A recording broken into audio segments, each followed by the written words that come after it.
제롬 파월 미국의 중앙은행의 의장입니다. 연방준비제도 의장. 그런데 이 제롬 파월이 확실하게 변심한 그런 이야기를 지금 하고 있습니다. 야, 저는 이것을 보면서요. 도대체 제롬 파월 연방준비제도 의장은 어떤 생각을 하는지 참 궁금합니다. 일단 뭐라고 이야기했는지부터 보시죠. 이렇게 이야기했습니다. 올해 2% 목표치에 대한 추가 진전이 부족하다. 더 오랜 기간이 걸릴 것 같다. 와, 저는요 이 말 자체에 의미하는 내용이 엄청나다고 생각합니다. 사실 말입니다. 지금 여러분도 아시는 것처럼 미국의 물가가 너무 올라가니까 지금 3월에 3.5%까지 올라갔잖아요.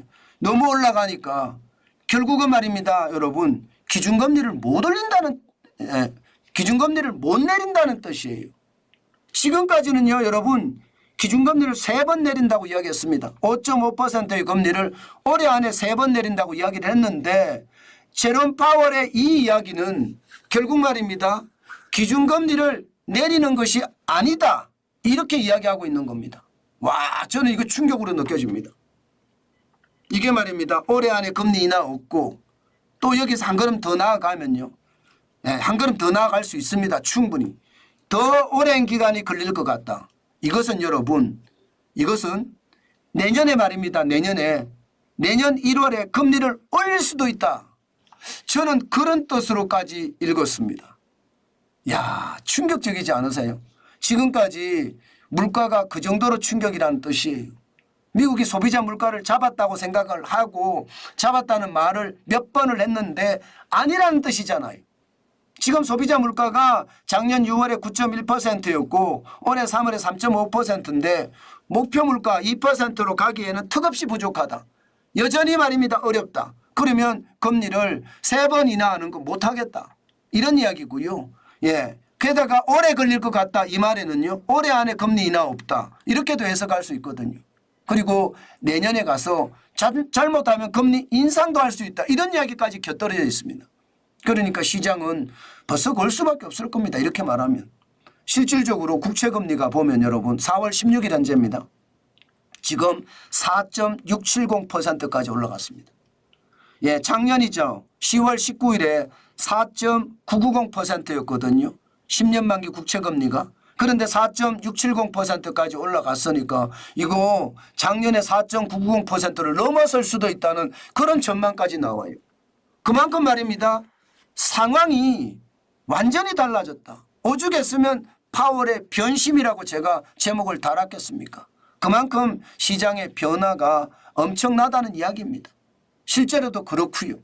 게다가 말입니다. 미국의 생산도 좋아요. 지금 미국의 경제가 굉장히 좋아요. 2024년 3월에 산업 생산이 0.4% 늘고 있습니다. 1월에 0.1%였거든요. 2월에도 0.4%, 3월에도 0.4%. 경기가 화랑이니 금리를 내리겠습니까? 금리를 내리는 게 바보죠. 경제학을 아예 모르는 사람이 아니고서는요. 경기가 좋다는데 금리를 내리는 바보는 없거든요. 오히려 인플레이션만 유발하기 때문에. 결국은 제롬 파월의 변심이 실제 지표에서도 보니까 미국 경제가 좋으니까 금리 인하 필요 없다. 그래 물가가 올라가니 오히려 말입니다. 금리를 올릴 수밖에 없는 그런 시기가 도달할 수도 있다. 이런 뜻이니까 고금리 공포가 오래 간다는 이야기. 결국은 여러분 제가 말씀드린 대로 고물가의 고금리는 오래 간다. 그것이 경제적 고통이 굉장히 커질 거다. 그렇게 말씀을 드렸는데 그게 현실로 나타났다. 이렇게 생각하시면 됩니다. 제가 이야기한 게 거의 틀리지 않았습니다. 그래서 시장은요. 그야말로 들쭉날쭉 장난이 아닙니다.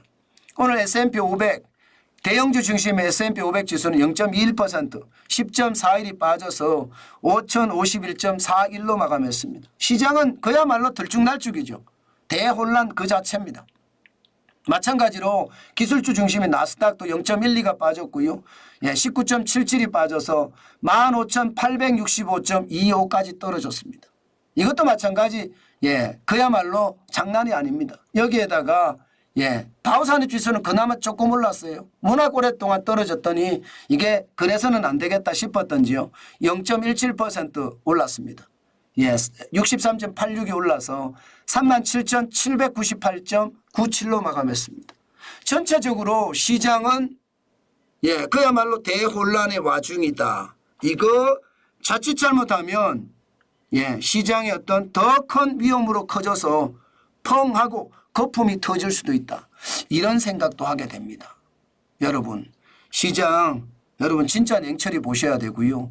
요즘 시장을 보면 무섭습니다. 자, 이쯤에서 말입니다. 우리가 미국 주식도 요즘은 보고 있잖아요.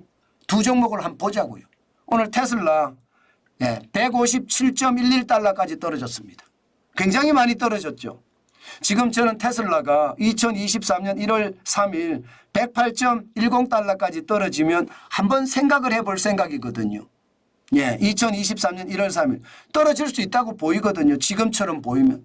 많이 올라갔을 때 테슬라가 2021년 11월 5일에 407.36달러까지 올라간 적도 있습니다. 그렇지만 지금은 계속 빠지는 추세예요. 그래서 주목하고 있습니다. 여기에다가 애플도 오늘 많이 빠졌습니다. 169.38달러까지 빠졌습니다. 이게 2023년 10월 27일에 168.22달러까지 빠진 적이 있거든요. 그만큼 많이 빠졌어요. 이것도 마찬가지 2023년 1월 3일에 125.07달러까지 떨어지면 한번 우리가 관심을 가지고 봐야 되겠다. 오늘은 뭐 이 정도로 정리할까요? 이 정도로 정리하면 될 것 같습니다. 앞으로도 외신에 대한 것은요. 또 미국 주식에 대한 것은 제가 분석을 해서 여러분들하고 함께 하도록 하겠습니다.